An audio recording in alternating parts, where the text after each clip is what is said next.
An arc is struck between the tip of an electrode and the work. The bare rod of the electrode is covered by a flux to protect the weld from atmospheric contamination. In some cases, the flux changes the chemical composition of the weld material where necessary.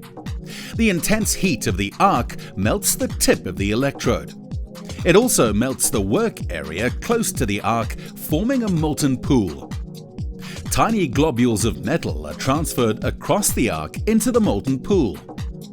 The electrode is moved across the work area at an appropriate travel speed while ensuring the correct arc length. During this process, the electrode is consumed into the weld metal.